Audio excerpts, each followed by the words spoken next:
हिंदी और सामान्य जानकारी 2016 का जो प्रश्न पत्र था, 2 पालियों में हुआ था। तो प्रथम पाली का प्रश्न पत्र जो है हमने हल करवाया है। आज सेकंड पाली का प्रश्न पत्र होगा, जिससे जो है हिंदी में हल कराऊंगा और जो है जीएस जो है वो विकास सर आपको जो है हल कराएंगे। ठीक है, तो ये आपको बता दें कि आपको 26-27 जून को जो है वीडियो की परीक्षा लगी है। आप लोग मेहनत कर लीजिए।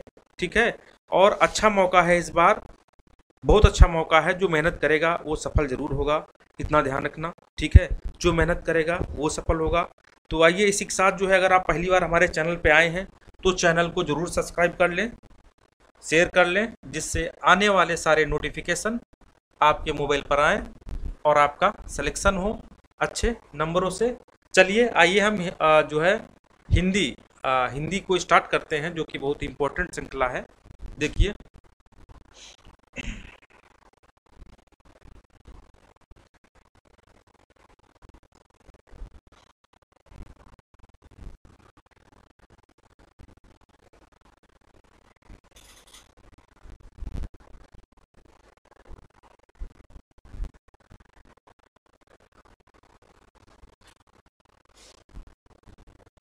देखिए, चलिए स्टार्ट करते हैं मेरे बच्चों। पहला प्रश्न देख लीजिए आप लोग।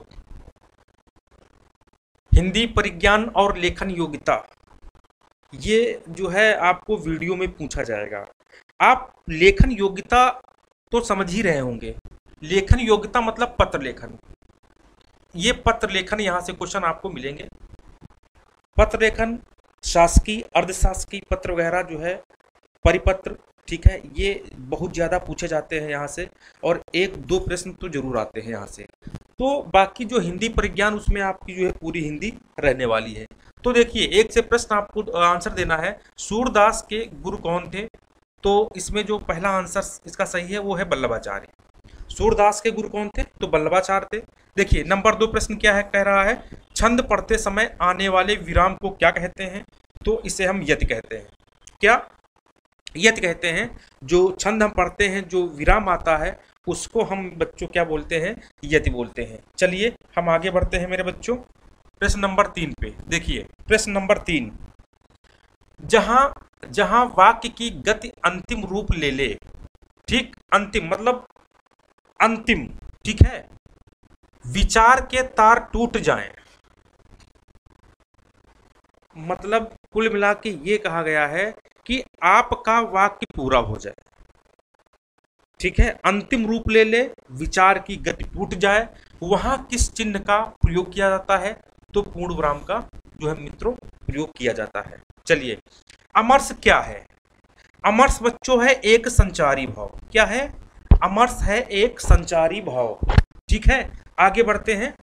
अमर्ष क्या है मेरे बच्चों? अमर्ष एक है संचारी भाव। अच्छा, कबीर की भाषा क्या थी? आपको पता है कबीर की भाषा सदुक्कड़ी थी। क्या थी? सदुक्कड़ी। अब देख लीजिए, निम्नलिखित मुहावरों के लिए उचित विकल्प चुनिए। द्रौपदी, द्रौपदी का चीर का अर्थ क्या है? द्रौपदी की चीर मतलब, वो चीर मतलब कभी खत्म नहीं हुई थी। जब द्रौपदी को चीरण किया गया था तो वो चीर का अंत नहीं हुआ था। तो इसका मतलब ये है कि, इसका मतलब है कि कभी समाप्त ना होने वाला। ठीक, आगे देखिए, आगे बढ़िए मेरे बच्चों। इंपॉर्टेंट प्रश्न है, बहुत इंपॉर्टेंट प्रश्न है। सारे प्रश्न जो है ये आए हुए हैं और इसी के बेस पे आपको परीक्षाओं में जो है पूछा जाएगा। देखिए, कूप मंडूक का होना क्या है? कूप मंडूक का अर्थ क्या होता है? कुएं में गिरना, मूर्ख होना, या मात देना, या सीमित ज्ञान, या सीमित अनुभव होना। तो इसका राइट आंसर है 4, सीमित ज्ञान या सीमित अनुभव होना। अच्छा, इस प्रश्न में वाक्य के पहले और अंतिम भाग को क्रमशः 1 और 6 की संख्या दी गई है। बीच में आने वाले अंश को 4 भागों में बांटकर, ठीक है, दी गई है। यह चारों उचित क्रम में नहीं है, इन चारों को उचित क्रम में लगाइए ताकि एक शुद्ध वाक्य बने। इंपॉर्टेंट प्रश्न है, लोगों का गलत हो जाता है, लेकिन गलत नहीं होना है। कैसे? देखिए, मैं आपको बता दूं। सबसे पहले का आपको एक वाक्य दिया हो गया, जैसे राम खाना खाता। ठीक, अब क्या खाता, कैसा खाता है, कड़वा मीठा है, कुछ हमको नहीं पता है। अब अंत में आपका लास्ट वाला जो वाक्य दिया होगा, समझ लो अंगा, लास्ट वाला दिया होगा कि और बीमार भी हो जाता है, बीमार भी हो जाता है। ठीक है, ध्यान रखना। अब इसमें मेरे बच्चों कुछ यारा लावा करके ऐसे सेंटेंस होंगे जो इन दोनों के बीच में सेट होते होंगे। ठीक है, इन दोनों के बीच में सेट होते होंगे, मतलब राम खाना खाता, ये करता ये करता ये करता, अंत में लास्ट वाली लाइन जोड़ी होगी, एक पूरा वाक्य जो है बन जाएगा। इसको इस प्रकार हम सॉल्व करते हैं। चलिए इसमें देखते हैं कौन सा प्रश्न है, चलिए देखते हैं। चलिए ठीक है,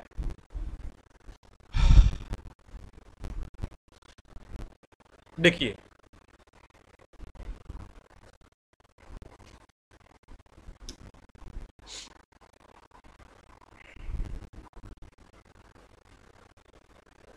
देखिए इसको हम पढ़ेंगे।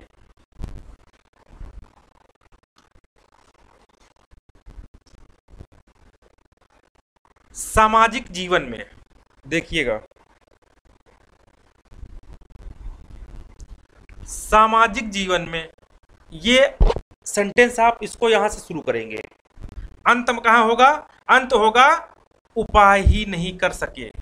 अब इसके बीच में आपको क्या, कौन सा सेंटेंस पहले पे आएगा, कौन सा दूसरे पे आएगा, कौन सा तीसरे पे आएगा, ऐसे करके आपको भरना है। तो सामाजिक जीवन में, सामाजिक जीवन में क्रोध की जरूरत बराबर पड़ती है। अगर हम या पहले करते हैं, क्रोध की जरूरत बराबर पड़ती है। यदि क्रोध न होता, ला, यदि क्रोध न होता तो मनुष्य दूसरे के द्वारा पहुंचाए जाने वाले बहुत से कष्टों की चिर निवृत्ति का उपाय ही ना कर सके। या ला रा वा, ये इसका नंबर 1 सही है। नंबर 1 बच्चों सही। आपको सेट करना पड़ेगा कि कौन सा सेंटेंस किस नंबर पे आएगा, और कुछ नहीं है। चलिए आगे बढ़ते हैं। दिए गए वाक्यांश के लिए एक शब्द का चयन कीजिए। पूरब और उत्तर की दिशा को हम ईशान कहते हैं। क्या कहते हैं? ईशान, ईशान। ठीक है, ये चारों दिशाएं हैं मेरे बच्चों, इधर इधर इधर इधर। ये आप देख लीजिए कौन कौन सी दिशाएं हैं, यहां से एक क्वेश्चन जरूर जो है पूछा जाता है। चलिए आगे बढ़ते हैं। वलय शब्द का अर्थ चिन्हित कीजिए। वलय का मतलब होता है गोलाकार। क्या? गोलाकार या घेरा। चलिए आगे बढ़ते हैं। देखिए नीचे दिए गए शब्दों में अव्ययीभाव समास को छांटना है। भाई क्या छांटना है हमें? अव्ययीभाव समास को।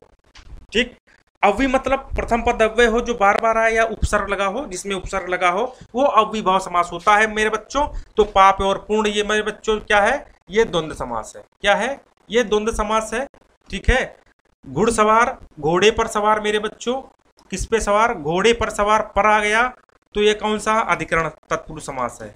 ठीक है, अधिकरण तत्पुरुष। पीतांबर, पीलांबर, पीलांबर मेरे बच्चों, ये दो समास हो जाएंगे। पीला क्या है? गुड़ है, अंबर क्या है? कपड़ा है। तो ये एक तरह अगर पूछा जाए तो कर्मधारी समास भी हो जाएगा।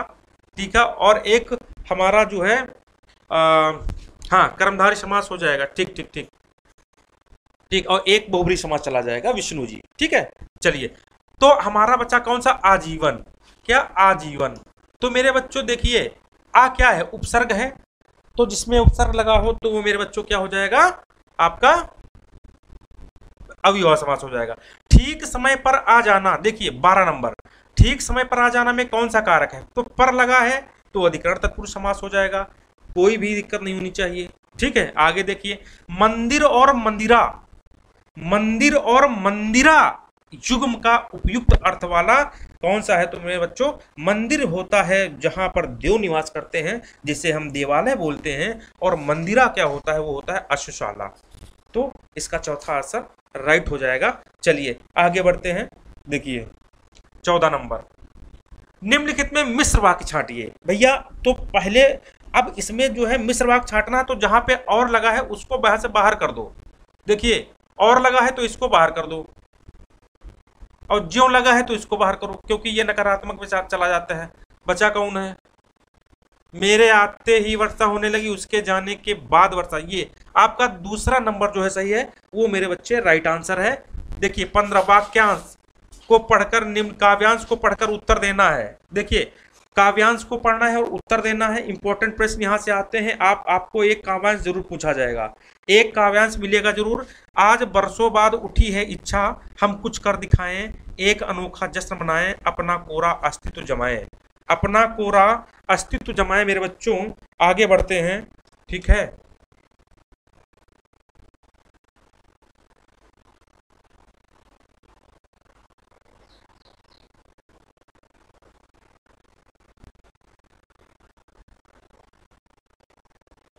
देखिए, हाँ, अपना कोरा अस्तित्व बनाए। इसके बाद आगे जो है काव्यांश में क्या दिया गया है उसको भी देख लो। आज बरसों बाद सूखे पत्तों पर बसंत ऋतु आई है, विचार रूपी कलियों पर बहार खिलाई है, गहनता की फसल लहलहाई है, शायद इसी कारण आज बरसों बाद उठी है इच्छा, हम कुछ कर दिखाएं, अपना कोरा अस्तित्व जमाएं। ये है एक काव्यांश। इसका हमें क्या करना है बच्चों, अर्थ निकालना है। उसी के अनुसार जो पूछा गया आपको जो है आंसर देना। कवि के मन में इच्छा उत्पन्न हो रही है। अच्छा, कुछ महत्वपूर्ण कार्य करने, बिल्कुल अपना अस्तित्व बनाए, मतलब कुछ कार्य करेगा वो।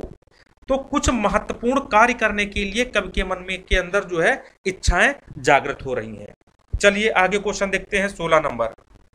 देखिए, सूखे पत्ते, मतलब अगर आपको हरा भरा पत्ता, अगर आपको कह दे हरा भरा पत्ता तो उसमें क्वालिटी होगी भाई, वो बहुत अच्छा होगा पत्ता।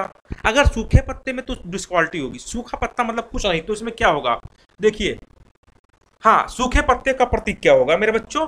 सो सूखे पत्ते का प्रतीक पतझड़ के, अकाल के, मन की सूनेपन, बिल्कुल मन का सूनेपन के कारण जो है सूखे पत्ते का प्रतीक है।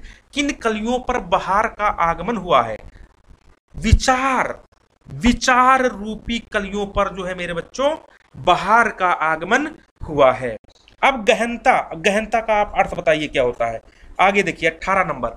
गहनता का अर्थ क्या होता है? देख लीजिए, जो गहनता का अर्थ हो उसका यही आंसर हो गया। जो गहनता का अर्थ हो आंसर यही हो जाएगा। तो गहनता की फसल से कवि का क्या आशय है? गहनता, विचारों की परिपक्वता, मतलब परिपक्वता। गहनता मतलब परिपक्वता, तो इसका विचारों में परिपक्वता, इसका राइट आंसर हो गया। देखिए, बहुत जो है चीजों को एक बार अगर आप समझ के करेंगे ना, तो कुछ दिमाग, कुछ आपको पढ़ना ही नहीं पड़ेगा, आप क्वेश्चन से आंसर निकाल देंगे मेरे बच्चों। चलिए आगे देखिए, रिक्त स्थान हुए दिए गए विकल्पों में उचित विकल्प आपको चुनना है। इंपॉर्टेंट है प्रश्न मेरे बच्चों ये, इसमें लोग अपेक्षा उपेक्षा करने लगते हैं, ध्यान रखना इसमें यहाँ पे क्या भरा जाएगा। रामू की उपेक्षा केवल इसलिए हुई क्योंकि राजू उसकी अपेक्षा अधिक बुद्धिमान। उपेक्षा अपेक्षा, उपेक्षा अपेक्षा, तो इसका राइट आंसर मेरे बच्चों है अपेक्षा और उपेक्षा, ये दो वाला। ठीक है बच्चों, आगे बढ़ते हैं। चलिए देखिए प्रश्न नंबर 20। निम्नलिखित पंक्तियों में सही अलंकार का चयन कीजिए। अच्छा, पानी विच मीन प्यासी, मोहि सुनि सुनि आवे हासी। अच्छा, एक चीज ध्यान रखना, एक चीज ध्यान रखना, इसमें प्यासी, प्यासी और हासी, ठीक है, ये मिल रहे हैं। ठीक है, ये मिल रहे हैं। सबसे पहले अगर हम बात करेंगे, यहां पर एक हम अलंकार पढ़े थे, अनुप्रास अलंकार। अनुप्रास अलंकार भी हो सकता है, ठीक है, लेकिन अनुप्रास अलंकार यहां पे नहीं होगा।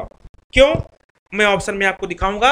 यहां पर एक विशेष बात की जा रही है, जब ऐसे वर्ण आ जाए लास्ट में तो सोच लेना एक विशेष बात पे जोर दिया जा रहा है। जब एक विशेष बात पे जोर दिया जाएगा तो ये विशेषोक्ति अलंकार हो जाएगा। चलिए देखते हैं, आगे बढ़ते हैं। ठीक है, देखिए बिल्कुल,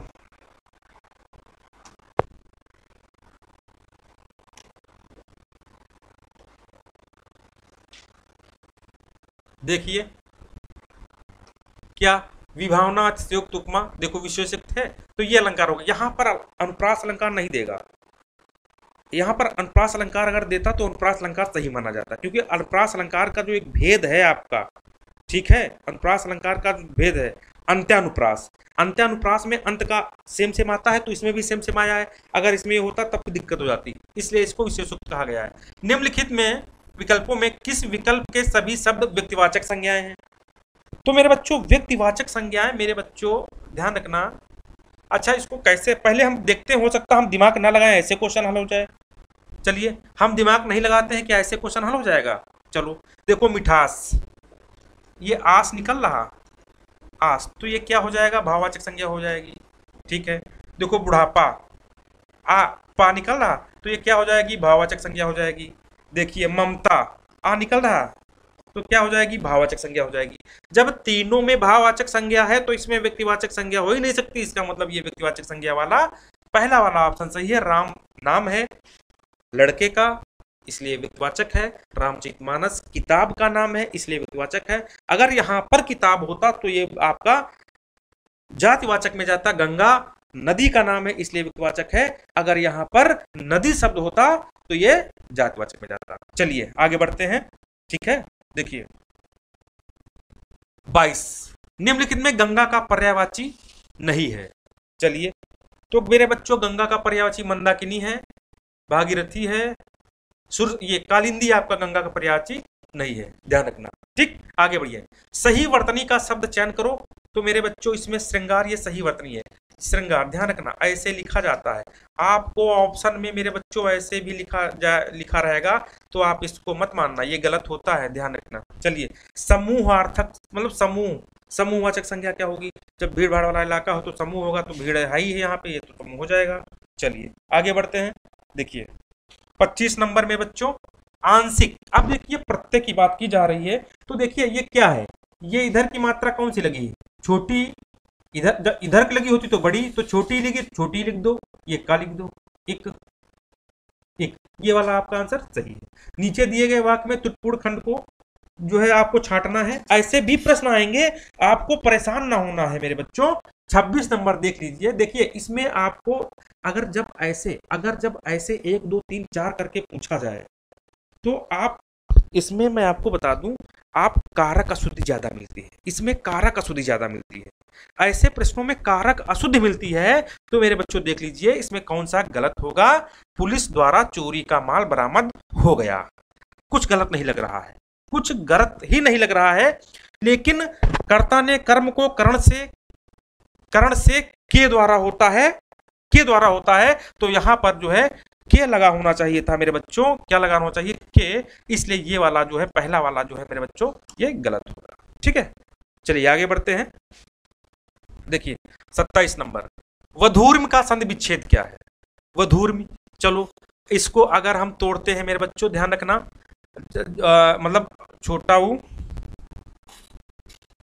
ऊ प्लस छोटा ऊ, ये बड़ा ऊ होगा, छोटा ऊ प्लस बड़ा ऊ होगा, और बड़ा ऊ प्लस बड़ा ऊ बराबर बड़ा ऊ होगा, और मेरे बच्चों जो है बड़ा ऊ प्लस छोटा ऊ, ये हमारा बड़ा ऊ होगा।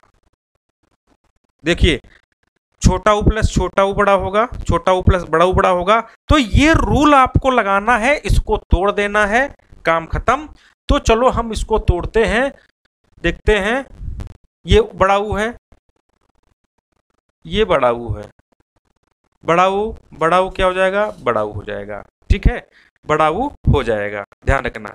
तो वधु प्लस ऊर्म, वधूर्म बड़ा ऊ में टूटेगा, बड़ा ऊ हो जाएगा, तो इसका जो है ये बड़ा ऊ की मात्रा लग जाएगी इसकी, तो आपका 2 नंबर सही हो जाएगा। भिन्नार्थक शब्द का चयन, अनिल भिन्नार्थक शब्द है। हर्ष का विलोम क्या है? विषाद जो है ये आपका विलोम है। गंदला, मैला, मलिन किस शब्द के पर्यायवाची हैं? तो पंकिल, एक शब्द होता है पंकिल, ये गंदला, मैला, मलिन के पर्यायवाची हैं। ये 30 प्रश्न थे मेरे बच्चों हिंदी के। आगे जीएस के 30 प्रश्न हो गए। आपको विकास सर जीएस के प्रश्न करवाएंगे। चलिए विकास सर जो है अभी आएंगे, आपको जीएस के प्रश्न कराएंगे, ठीक है।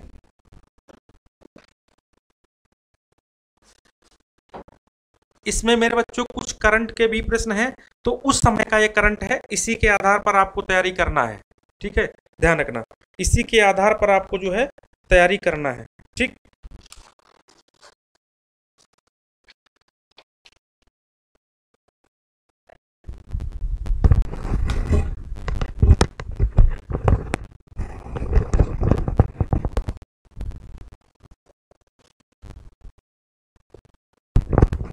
नमस्कार दोस्तों, स्टडी विद निरसन में आपका स्वागत है। मैं विकास कुमार रावत।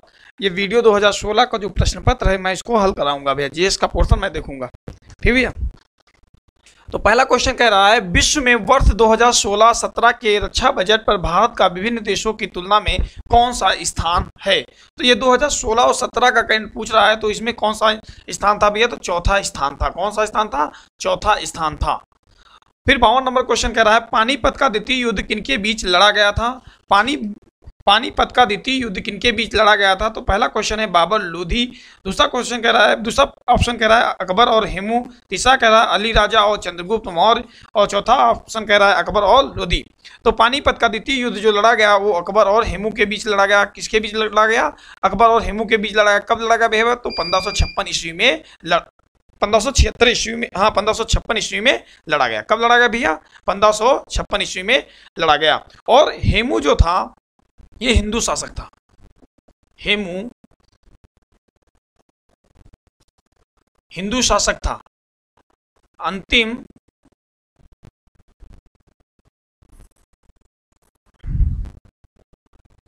हेमू अंतिम हिंदू शासक था जिसने विक्रमादित्य की उपाधि धारण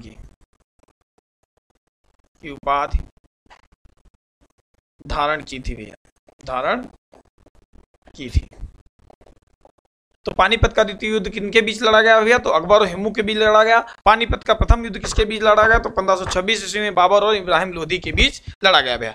फिर नेक्स्ट क्वेश्चन है, किस भारतीय खिलाड़ी ने वर्ष 2016 की ओलंपिक प्रतियोगिता में बॉक्सिंग खेल हेतु योग्यता प्राप्त की थी? तो ये उस समय का है 2016 का। तो इसमें भैया है शिवा थापा। कौन सा आंसर सही होगा? शिवा थापा। ये क्वेश्चन है 54 नंबर, चक्रवर्ती राजगोपालाचारी से पूर्व भारत के गवर्नर जनरल कौन थे?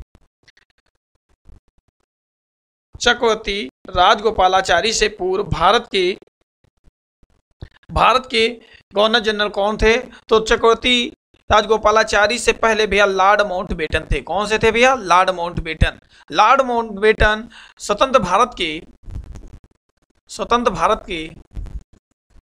भारत के पहले अंग्रेज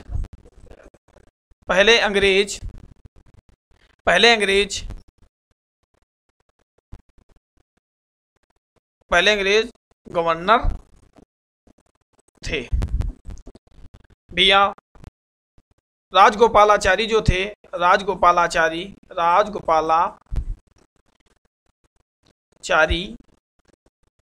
ये स्वतंत्र भारत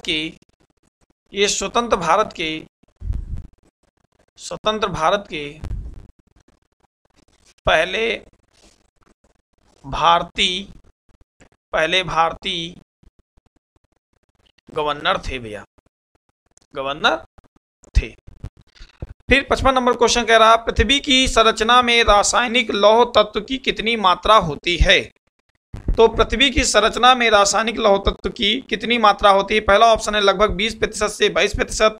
दूसरा ऑप्शन कह रहा है लगभग 25% से 27%। तीसरा ऑप्शन कह रहा है लगभग 40% से 42%। और चौथा ऑप्शन कह रहा है लगभग 32% से 35% भैया। तो इसमें जो ऑप्शन सही है वो चौथा ऑप्शन सही है। कौन सा? 32% से 35%। जो पृथ्वी की संरचना में लौह तत्व है भैया, जो हमारा आयरन जो है उसकी मात्रा कितनी है? तो उसकी मात्रा जो है 32.1 है। कितनी है? 32.1 है। तो कौन सा ऑप्शन सही है? चौथा ऑप्शन सही है। वर्ष 2011 की जनगणना के आधार पर उत्तर प्रदेश की जनसंख्या घनत्व क्या है भैया?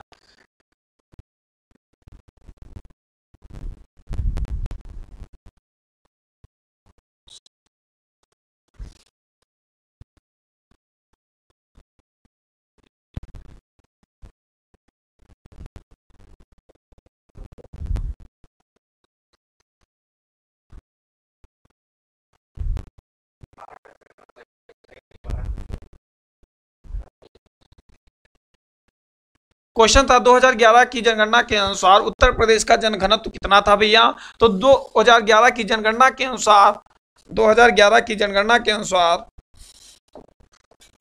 2011 की जनगणना के अनुसार उत्तर प्रदेश का जो जनघनत्व था भैया वो कितना था, 828 व्यक्ति, 828 व्यक्ति प्रति वर्ग किलोमीटर, ये था भैया। तो कौन सा ऑप्शन सही है भैया, तीसरा ऑप्शन सही है।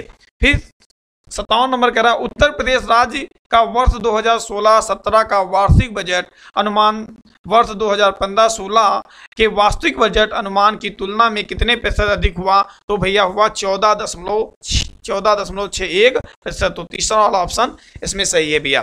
फिर कह रहा है 58 नंबर क्वेश्चन, पृथ्वी का अर्धव्यास कितना है, तो पृथ्वी का अर्धव्यास जो कितना है, तो पहला ऑप्शन है 5,999 किलोमीटर, दूसरा कह रहा है 6,371 किलोमीटर, तीसरा ऑप्शन है 6,990 किलोमीटर, चौथा ऑप्शन है 9,066 किलोमीटर। तो इसमें से जो ऑप्शन है पृथ्वी का अर्धव्यास कितना है, तो 6371 किलोमीटर है। कितना है, 6371 किलोमीटर है। तो दूसरा ऑप्शन सही है। फिर कह रहा है क्वेश्चन, उत्तर प्रदेश राज्य में किस जनपद में लिंग अनुपात सबसे अधिक है, उत्तर प्रदेश के किस राज्य में या किस उत्तर प्रदेश राज्य में किस जनपद में लिंग अनुपात सबसे अधिक है, तो पहला ऑप्शन है आजमगढ़, दूसरा है भैया देवरिया, तीसरा ऑप्शन है गोरखपुर, चौथा ऑप्शन है जौनपुर। तो सबसे ज्यादा जो लिंग अनुपात है वो भैया कहाँ है, तो जौनपुर में है। जौनपुर में कितना लिंग अनुपात है भैया, तो जौनपुर में जो लिंग अनुपात है, जौनपुर में जो लिंग अनुपात है वो 1024 है। कितना है भैया, 1024 है। आजमगढ़ में कितना है भैया, आजमगढ़ में जो लिंगानुपात भैया है वो आजमगढ़ में लिंगानुपात 1019 है। कितना है, 1019 है। ये 2011 की जनगणना के अनुसार है भैया, 2011 की जनगणना के अनुसार है। फिर दूसरा है देवरिया में भैया कितना है, तो देवरिया में जो भैया है 1017 है। कितना है, देवरिया में लिंगानुपात कितना है, तो 1017 है भैया। फिर गोरखपुर में कितना है भैया, तो गोरखपुर में भैया 944 है। कितना है लिंगानुपात गोरखपुर में, तो गोरखपुर में 944 है। कितना है, 944 है। फिर नेक्स्ट क्वेश्चन कह रहा है भैया, निम्न में से किसने उत्तर प्रदेश राज्य के राज्यपाल का पदभार कभी नहीं संभाला है।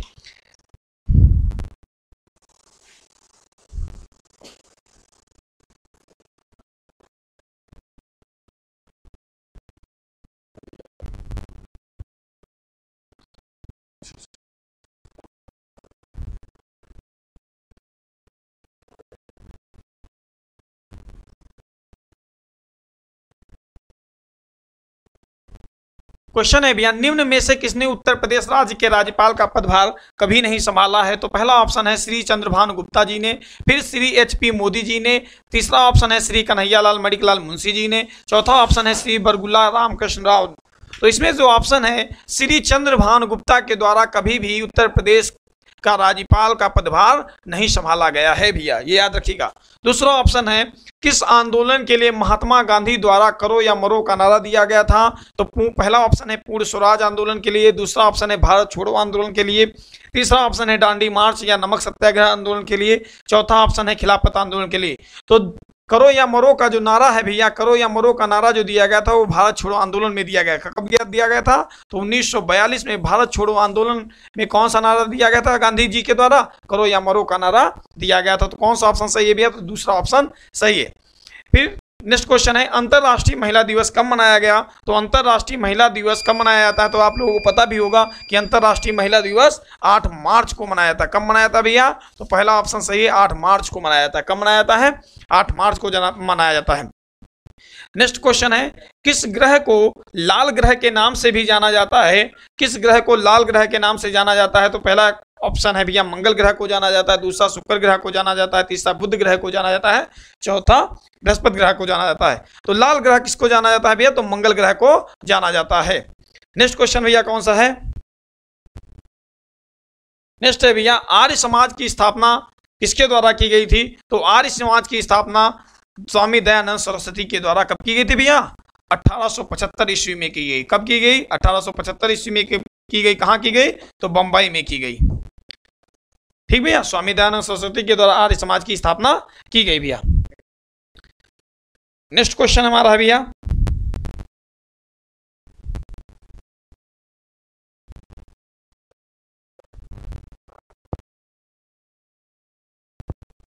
नेक्स्ट क्वेश्चन है हमारा भैया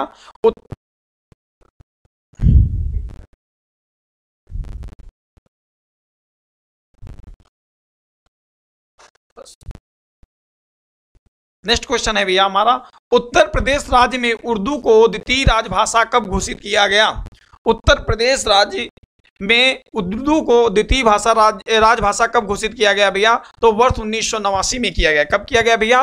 तो वर्ष 1989 में उर्दू को द्वितीय भाषा का दर्जा प्रदान किया गया। कहां प्रदान किया गया? उत्तर प्रदेश में प्रदान किया गया भैया। निम्न में से कौन सा नेक्स्ट क्वेश्चन है, निम्न में से कौन सा स्थान स्टील निर्माण से संबंधित नहीं है? पहला ऑप्शन है जमशेदपुर झारखंड, दूसरा है बर्नपुर पश्चिम बंगाल, तीसरा ऑप्शन है झरिया झारखंड, चौथा ऑप्शन है दुर्गापुर पश्चिम बंगाल। तो इसमें से जो ऑप्शन है भैया वो झरिया झारखंड है। कौन सा है? झरिया झारखंड। झरिया और झारखंड जो फेमस है वो कोयले की खानों के लिए फेमस है भैया। नेक्स्ट क्वेश्चन है हमारा भैया, उत्तर प्रदेश राज्य में निम्न में से किस लोकायुक्त का कार्यकाल सर्वाधिक रहा है? पहला है न्यायमूर्ति मिर्जा मोहम्मद मुर्तला हुसैन, दूसरा ऑप्शन है न्यायमूर्ति कैलाश नाथ गोयल, तीसरा ऑप्शन है न्यायमूर्ति एनके मेहरोत्रा, चौथा ऑप्शन है न्यायमूर्ति सुधीर चंद्र वर्मा। तो इसमें से जो सबसे अधिक कार्यकाल रहा है वो किसका रहा है भैया? तो न्यायमूर्ति एनके मल्होत्रा का कार्यकाल सबसे ज्यादा रहा है। किसका रहा है भैया? न्यायमूर्ति एनके मल्होत्रा का कार्यकाल सबसे ज्यादा रहा है 2006 से लेकर 2016 तक भैया। ये वाला सही है भैया। दूसरा भैया कौन सा है, भारत का राष्ट्रीय चिन्ह कहां से लिया गया है? भारत का राष्ट्रीय चिन्ह कहां से लिया गया है? भारत का राष्ट्रीय चिन्ह कहां से लिया गया है? तो भारत का राष्ट्रीय चिन्ह कहां से लिया गया? पहला ऑप्शन है गया स्थित बौद्ध विहार से लिया गया है, दूसरा ऑप्शन कोलकाता स्थित संग्रहालय से लिया गया है, तीसरा ऑप्शन पटना स्थित अशोक स्तंभ से लिया गया है, तो चौथा ऑप्शन है सारनाथ स्थित अशोक स्तंभ से लिया गया। तो इसमें ऑप्शन जो सही है वो कौन सा सही है? सारनाथ स्थित अशोक स्तंभ से लिया गया है। ये क्वेश्चन है 69 नंबर, कन्या विद्याधन योजना के अंतर्गत उत्तर प्रदेश सरकार द्वारा किस कक्षा में उत्तीर्ण होने पर प्रोत्साहन हेतु धनराशि दी जाती है? तो 12वीं कक्षा में 2012 की स्कीम है भैया। उस समय अखिलेश सरकार के द्वारा शुरू की स्कीम थी। तो इंटर पास लड़कियों को 30,000 रुपये दिया जाता था भैया। तो इसमें से कौन सा ऑप्शन सही है? तो चौथा ऑप्शन सही है। फिर नेक्स्ट क्वेश्चन है, निम्न में से किस पर्वतीय स्थान की ऊंचाई समुद्र तल से सबसे अधिक है? तो पहला ऑप्शन है दार्जिलिंग है, दूसरा है ऊटी है, तीसरा क्या है भैया?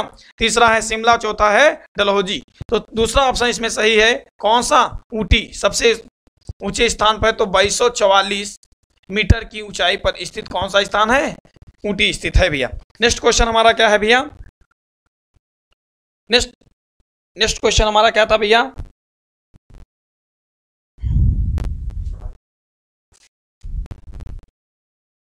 नेक्स्ट क्वेश्चन है, निम्न में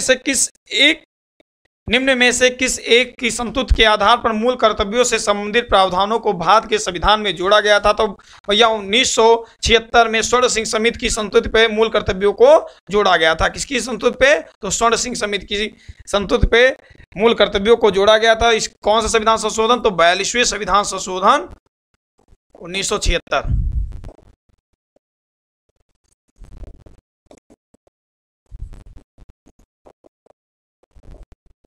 दूसरा है भैया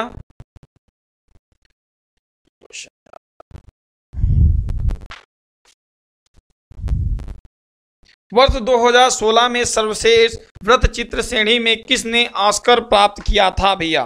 किसने ऑस्कर प्राप्त किया था? तो ऑप्शन है भैया आपका AR रहमान है, दूसरा है आसिफ कपाड़िया है, तीसरा है दीपा मेहता है, चौथा है R बाल्की है। तो इसमें जो दूसरा ऑप्शन है वो सही है। कौन सा है भैया? आसिफ कपाड़िया। यार कहाँ जा रही है? कौन है भैया? आसिफ कपाड़िया। फिर है भैया ये क्वेश्चन है, हाल ही में समाजवादी सरकार द्वारा उत्तर प्रदेश राज्य में वृद्धावस्था पेंशन की धनराशि कितने से बढ़ाकर कितनी की गई? तो भैया ऑप्शन कितनी की गई?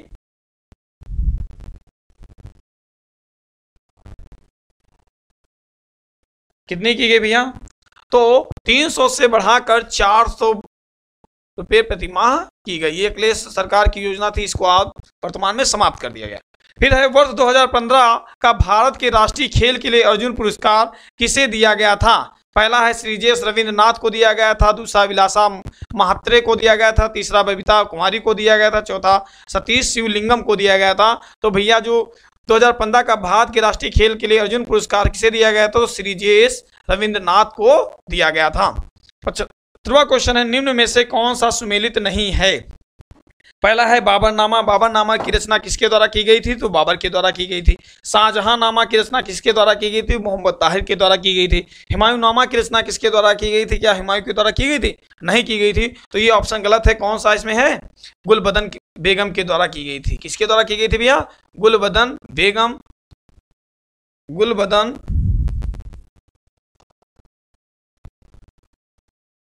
गुलबदन बेगम के द्वारा हुमायूं नामा की रचना की गई भी।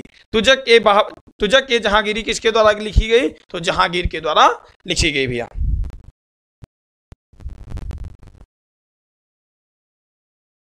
ये क्वेश्चन है, भारतीय संविधान के अनुच्छेद 368 का संबंध किससे है? पहला ऑप्शन है वित्त आयोग के गठन से संबंधित है।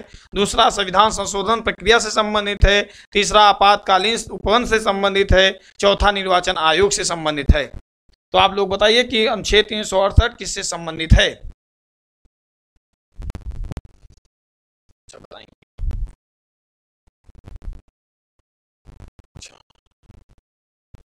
संविधान संशोधन की जो प्रक्रिया ली गई है कहां से ली गई भैया? दक्षिण अफ्रीका से ली गई। कहां से ली गई है? दक्षिण अफ्रीका से ली गई है। ठीक भैया। दूसरा क्वेश्चन है, नेक्स्ट, किसी कंप्यूटर में कौन सी कंप्यूटर कुंजी दबाने पे संपूर्ण आलेख का चयन किया जाता है? तो Ctrl+K का, Ctrl+A का, Alt+ F5 का, Shift+A का। तो इसमें कौन सा ऑप्शन सही है? तो Ctrl+A के द्वारा चित्र को सेलेक्ट किया जाता है। तो ये वाला ऑप्शन सही है।